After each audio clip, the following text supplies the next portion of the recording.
1452년 5월 14일 경복궁 강령전. 조선의 5번째 왕 문종이 숨을 거두었습니다. 향년 37세. 재위 기간은 고작 2년 3개월이었습니다. 며칠 전까지만 해도 괜찮았던 임금이 갑자기 위독해졌습니다. 10살 세자 단종은 제대로 임종도 지키지 못했습니다. 그 자리에는 수양대군과 안평대군, 그리고 의관 전순위가 있었습니다. 문종은 조선 역사상 가장 준비된 왕이었습니다.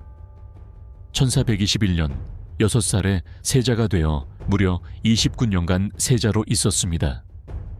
1442년부터는 세종을 대신해 8년간 대리 청정을 했습니다. 이미 왕이나 다름없었습니다. 문종은 학문에 뛰어났습니다. 치구기를 설계하고 화차를 개발했습니다.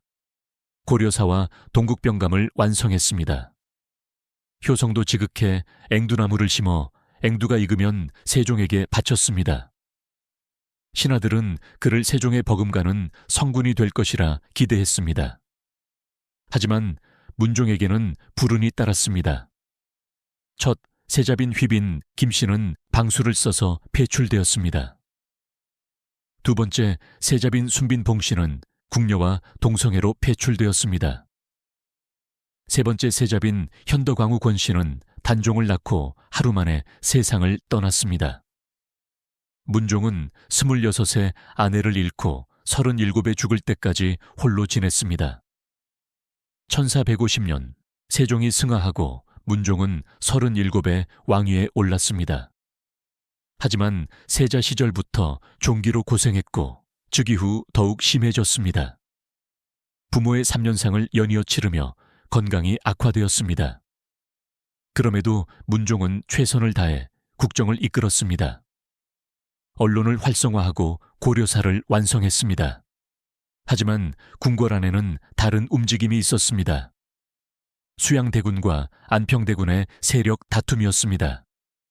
문종은 동생들을 믿고 싶었습니다. 우애를 중시하는 성품 탓이었습니다. 그리고 한 사람이 조용히 접근하고 있었습니다. 의관 전순의였습니다. 전순의는 세종 시절 문종의 병을 제대로 치료하지 않아 강등당한 적이 있었습니다. 그런데 문종이 즉위한 후 다시 복직시켰습니다. 1452년 5월 초 문종의 병세가 악화되기 시작했습니다.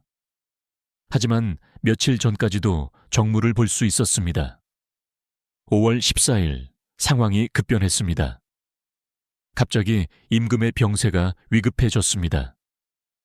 수양대군, 안평대군, 전순위가 급히 모여 의서를 뒤적였습니다. 이상한 점이 있었습니다. 지금까지 치료해오던 의관들이 그제야 의서를 펼쳐본다는 것이, 더 이상한 것은 다른 대신들에게는 알리지 않았다는 점입니다. 문종실록에는 이렇게 기록되어 있습니다. 모든 일은 두 대군이 결정한 후 의정부에 구한다. 10살 세자를 제쳐두고 장성한 두 동생이 모든 것을 결정했습니다. 그날 저녁 문종은 숨을 거두었습니다. 37이었습니다. 조선 최초의 적장자왕, 가장 준비된 왕, 성군이 될 것이라 기대받던 왕이 재위 2년 3개월 만에 세상을 떠났습니다. 어린 단종이 왕위에 올랐습니다. 불과 3년 후 수양대군이 계유정난을 일으켜 권력을 장악합니다. 과연 문종의 죽음은 정말 자연사였을까요? 조선 왕조실록을 자세히 들여다보면 의문점이 드러납니다. 첫째, 전순위는 세종 시절 문종의 병을 제대로 치료하지 않아 강등당했는데 문종이 다시 복직시켰습니다. 둘째, 며칠 전까지 정무를 보던 임금이 하루아침에 위독해졌습니다. 셋째, 치료하던 의관들이 임금이 위급해진 후에야 의서를 펼쳐봤습니다.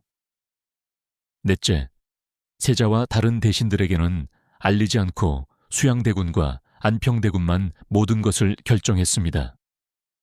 근대에 들어 일부 역사학자들이 새로운 주장을 제기했습니다. 문종은 독살되었다는 것입니다. 배우는 수양대군, 실행자는 전순이라는 추론이었습니다. 증거는 여러 가지가 있었습니다. 전순이는 문종이 죽은 후 세조 때 크게 출세했습니다. 단순한 의관에서 첨지중추원사까지 올랐습니다. 수양대군은 계유정난 전형의 무덤인 현릉에서 민신과 그 5 아들을 참살했습니다. 형의 무덤에서 사람을 죽였다는 것 자체가 이상했습니다. 하지만 이는 어디까지나 추론일 뿐입니다. 확실한 증거는 없습니다. 조선 왕조실록은 승자의 기록입니다. 세조가 왕이 된 후 기록들은 그에게 유리하게 편집되었을 것입니다. 한 가지는 분명합니다.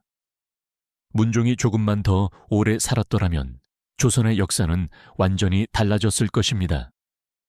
문종의 능은 경기도 구리시 동구릉 안에 있는 현릉입니다. 현도광우와 합장되어 있습니다. 1636년 병자호란이 끝난 후 대신들이 선원전에서 한 초상화를 발견했습니다. 길고 짙은 턱수염에 풍채가 크고 당당한 모습이었습니다. 뒷면을 보니 문종 대왕거진이라 적혀 있었습니다. 관우 같은 풍채와 긴 수염의 미남. 그것이 문종의 모습이었습니다. 문종의 이야기는 여러 교훈을 남깁니다. 준비만으로는 부족합니다. 29년간 세자로 있고 8년간 대리청정을 했지만 재위는 고작 2년이었습니다. 건강이 뒷받침되지 않으면 아무 소용이 없습니다. 만약 문종이 오래 살았더라면 그는 분명 세종의 버금가는 성군이 되었을 것입니다. 학문, 군사, 행정 모든 면에서 뛰어났습니다.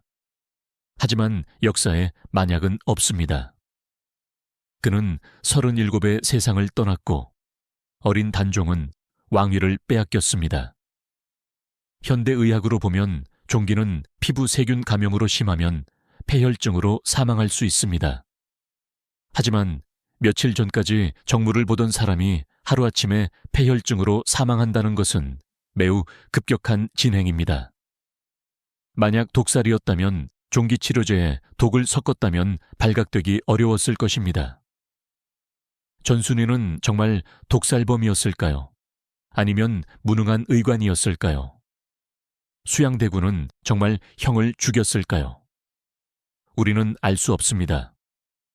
기록은 침묵하고 있습니다.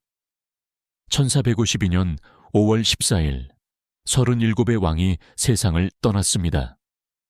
준비된 왕, 성군이 될 왕이 너무 일찍 떠났습니다. 그의 죽음이 자연사였는지 독살이었는지는 영원한 미스터리로 남을 것입니다. 하지만 한 가지는 분명합니다. 문종은 조선에서 가장 아까운 왕 중 한 명이었습니다. 만약 그가 조금만 더 오래 살았더라면 단종의 비극도 사육신의 희생도 없었을 것입니다. 문종의 현릉은 오늘도 구리시 동구릉에 조용히 자리하고 있습니다. 500년이 넘는 시간 동안 그 안에 묻힌 비밀을 간직한 채 아직 끝나지 않은 역사의 질문들. 다음 이야기가 궁금하시다면 구독과 좋아요로 함께 해주세요.